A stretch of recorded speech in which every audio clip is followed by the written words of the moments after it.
How many of you believe there are things that you can't do or achieve in life or in your career or in context of relationships and finances?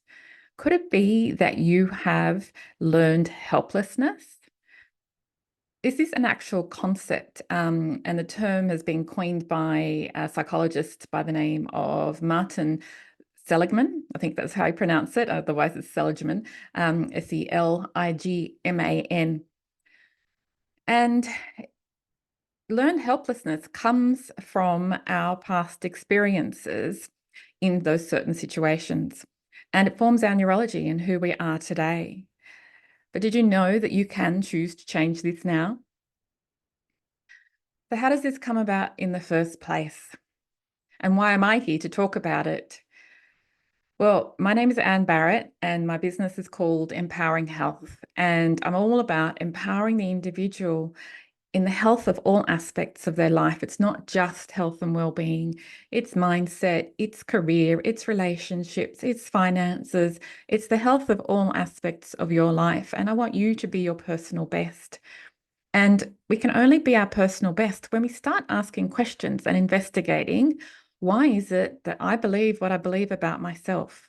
Why is it that I feel the way I do about this particular situation that you're experiencing right now? And why do I respond the way that I do? Because all the responses are your programming, your neurology.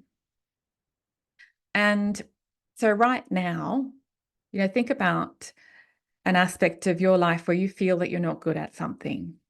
So I've written notes, and that's what I'm referring to, just so that I cover off all my bases, because I'm less than good about talking extemporaneously, and our language plays a big part in our successes as well. And so I am practicing doing these videos and talking freely without reading a transcript as a way of practicing and getting better, and to prove to myself that I am not helpless in public speaking, that I can actually public speak and speak on video. And coming back to our belief systems, these are all based on our failures and successes in life, starting from our childhood. And, you may have, from these experiences that we've had, we draw conclusions, that we do this happens, I feel this way, so that equates to not being successful at it or not being good at it. So maybe during school, you were singing and you were then laughed at, and you think, oh, well, maybe I'm not a good singer. I can't sing. Or maybe kids literally told you that you can't sing. For me, an experience came about when I was in primary school, and around the age of, because my primary school had transition 1 and 2 leading into first grade. So I was already at school at age 4, and came back from a school excursion, really excited. I run down the driveway, having come off the bus that took us out somewhere, and then jump into the playground, and then stopped by this more senior girl. I mean, she would have only been maximum year 5 or 6, but senior to me and much taller than me. And just, what are you doing? And like got angry at me. And it's like, well, I'm just happy, you're just skipping. And she says, look, you can't be happy at school. You don't like school. And then just walked off. And for me, that became an aspect of 1, not liking school, 2, not trusting my feelings and thinking that I can't be happy. I can't trust my emotions to tell me how I should feel. And because these are our developmental years, and this forms our wiring. And so when originally these good feelings equaled happiness and joy at school, instead, a girl questions it, breaks that circuitry, and instead it equals something else, and me not liking school. And I didn't like school for the rest of, schooling years. And it wasn't until I left school, started making these questions, inquiries, working on self-development and working with practitioners, that I realized that this came about, because that kept coming into my psyche every time I was doing either NLP work or hypnotherapy work or just well-being work, kinesiology work. And it's like these memories come back to the surface because I'd suppressed it. And if something's suppressed in your body, it stays there unless we deal with it and choose to let it go, because we have cellular memory. Our organs hold that cellular memory also. Now, also in context of career, if, for example, you keep trying your hardest and not achieving, you keep thinking that, oh, no matter how hard I keep working, I'm never going to achieve my desires and my goals. And then if we feel nervous when we are presenting, then it's like, well, I'm no good at public speaking. If this also extends to the principle of relationships as well. If you keep finding that you have failed relationships, it's like, oh, you're no good at relationships. Where instead, it's like maybe you just haven't found the right relationship for you, the right person for you, the right friends for you as well. So also my example is that I had bullying from primary school, which then extended into high school, which then extended into my career. And that also had an impact on my self-worth and my self-value, believing that I wasn't worthy, believing I wasn't valued in life, and that I couldn't, and it wasn't, safe to have friends even. So these all are part of our formative years and our belief systems about ourselves. And in context of another modality that I've studied with kinesiology as a foundation, it was a combination of psychology and kinesiology combined. And it's called psycho-emotional trauma, which looks at the emotional developmental years and each stage of that. And so learned helplessness would fall into a stage called I can do it myself. So this is between the ages of 2 and 4. So this is also significant if you're a parent, because what are you doing to influence your children and their learning, to allow their independence, to allow them to learn to do things for themselves? Because between 2 and 4 are our formative years of wiring and learning through modeling and through trial and error about being able to choose to do things ourselves and be confident and be able to do those things. And so if a parent is constantly doing things for the child, making decisions for them, choosing what they wear, choosing what they eat, all those types of things, and not letting the child even try to fail, then the child learned helplessness.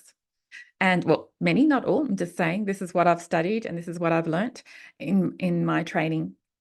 And so yeah, very important thing. And Martin Seligman, who coined this phrase of learned helplessness, actually first observed it in animals. And many of you who have traveled would have seen they do this technique, and in circuses as well, with elephants.